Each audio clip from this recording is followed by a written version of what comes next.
Setelah si Yeming pergi, Feng Tianxing duduk di rumah dan berpikir panjang. Jelas, dengan kegagalan negosiasi antara Feng Tianxing dan keluarga lainnya, situasi kedua telah berubah. Setidaknya dalam pandangan Kedan, identitas dan tujuannya sudah sangat diragukan. Sekarang sulit untuk terus menerapkan rencana awal. Tentu saja, jika Kedan dapat menerima apa yang baru saja dikatakan Feng Tianxing, maka semuanya akan baik-baik saja, dan dia dapat terus meletakkan dasar sebelum menelan keluarga Ke. Namun jika Kedan tidak bisa mengetahuinya, satu-satunya cara untuk menekannya adalah dengan kekerasan. Tentu saja, ini bukan tentang kekuatan, dan Feng Tianxing telah meninggalkan cukup sarana untuk Kedo, bagian kuncinya. Hanya saja tidak ada yang bisa menjamin Feng Tianxing bisa menelan keluarga Ke. Semuanya ada resikonya, tapi ini sudah merupakan langkah yang tidak berdaya. Semuanya tinggal menunggu balasan dari Kedan. Jika Anda tidak dapat mengetahuinya, bahkan jika Anda mengambil risiko, Anda harus mencoba menjatuhkan Kedan. Ini adalah satu-satunya cara untuk mencaplok keluarga Ke. Jika dia melepaskan kesempatan keluarga Ke dan ingin memperluas kekuatannya, kesulitannya bisa dikatakan setinggi langit. Sementara Feng Tianxing menunggu dengan sabar, dia juga mengirim pesan ke Keke. Keke menatap kedua yang sedang berlutut di depannya, dan dengan santai memasukkan pil ke mulutnya, lalu memesan. Pergi dan tanyakan pada Kedan bagaimana sikapnya, dan aku akan bermain denganmu nanti. Kedua berdiri dengan kaku, menutupi bekas luka di tubuhnya, dan kemudian kembali ke rumah Kedan. Hanya saja saat ini wajah Kedan sangat sunyi. Seseorang duduk diam di tengah aula, menatap tanah dengan wajah yang sangat suram, menatapnya dengan tegas, tidak berani bersantai sama sekali. Pikirannya sudah berantakan. Apakah Feng Tianxing bisa percaya itu seperti teka-teki tanpa jawaban, yang telah mengganggunya? Dia tidak bisa mendapatkan informasi spesifik, tetapi berdasarkan kesimpulan yang berasal dari teka-teki yang tidak pasti, ada ribuan pertanyaan. Sangat. Tapi dia harus melakukan semua tebakan ini. Demi masa depan keluarga Ke, pemotongan yang panjang dan sulit ini harus dilakukan. Kedua Rival broke ke dance contemplation. Ayah, Kedan menarik ekspresi bermartabat itu. Apakah ada yang salah? Saat menghadapi Kedo, Kedan selalu begitu lembut. Bahkan ketika berada di momen spekulasi paling kritis, Kedan tidak marah, melainkan tenang. Kedo membungkuk memberi hormat. Saya mendengar bahwa ayah saya dan Feng Tianxing memiliki beberapa konflik. Saya tidak tahu apa yang terjadi. Kedan terdiam sejenak sebelum berbicara. Feng Tianxing memutuskan negosiasi dengan patriark lain.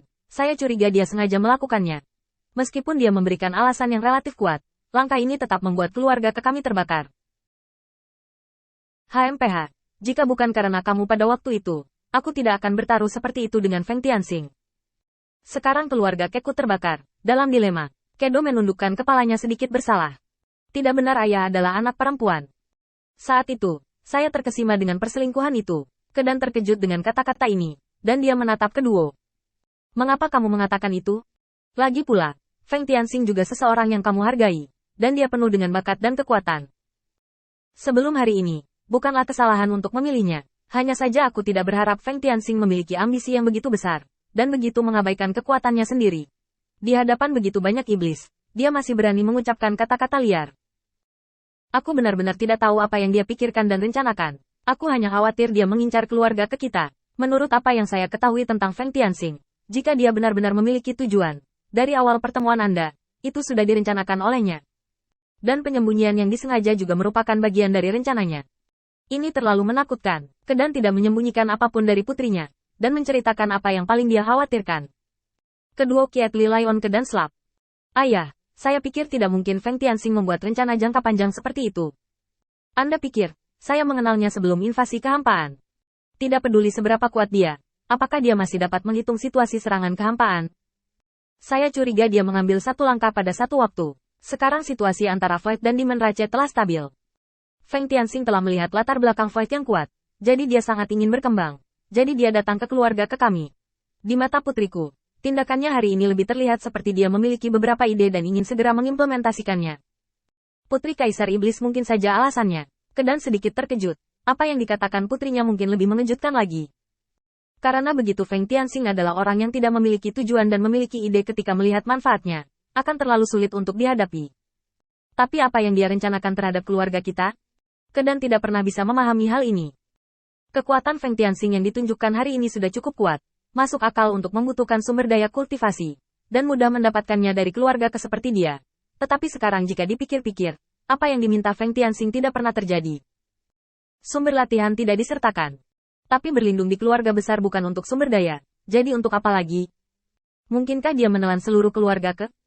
Pikiran ini langsung menyebabkan keringat dingin keluar dari punggung Kedan, namun langsung terasa bahwa itu adalah alarm palsu. Kekuatan yang ditunjukkan Feng Tianxing ke dunia luar hanya di puncak tubuhnya, dan dia masih jauh dari mampu bergulat dengan keluarga ke. Mustahil baginya untuk makan lebih dari ke. Saat ini, Kedo berbisik. Ayah, aku selalu berpikir ada sesuatu yang aneh. Saat aku pergi ke rumahnya beberapa hari yang lalu, aku melihatnya mempelajari tata letak rumah keku. Ayah harus berhati-hati dalam hal ini. Kedan suddenly look at Keduo. Apakah semua yang kamu katakan benar? Jika itu masalahnya, maka Feng Tianxing tidak akan bisa tinggal. Kedo ingin mengangguk, tapi dia tidak bisa menganggukkan lehernya apapun yang terjadi. Sebaliknya, tubuhnya dengan tak terkendali mengatakan sesuatu yang tidak pernah dia pikirkan. Ayah, kamu salah paham. Maksudku, Feng Tianxing masih menyempurnakan pertahanan keluarga kepada saat itu, yang berarti dia mungkin telah distimulasi oleh semacam rangsangan, jadi dia tiba-tiba membuat perubahan. Mendengar ini, Kedan menghela nafas lega. Feng Tianxing juga lega. Lepaskan kendali Kedo dan terus dengarkan percakapan mereka. Adapun ingatan barusan, dia dengan santai menghapusnya dari pikiran Kedo. Alasan utamanya adalah karena kedua orang ini adalah kerabat dekat, hubungannya terlalu dekat, dan jika saya tidak berhati-hati, mudah untuk menunjukkan kaki saya. Jadi Kedo harus berkomunikasi dengan Kedan sendiri. Tetapi Feng Tianxing tidak akan pernah mengizinkan mereka berbicara di sini tanpa mengetahui apa yang mereka bicarakan.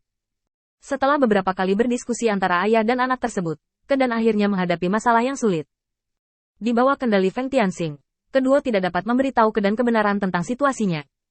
Sebaliknya, banyak sekali kebohongan yang memengaruhi keputusan Kedan. Perubahan situasi ada dalam pikiran Kedan.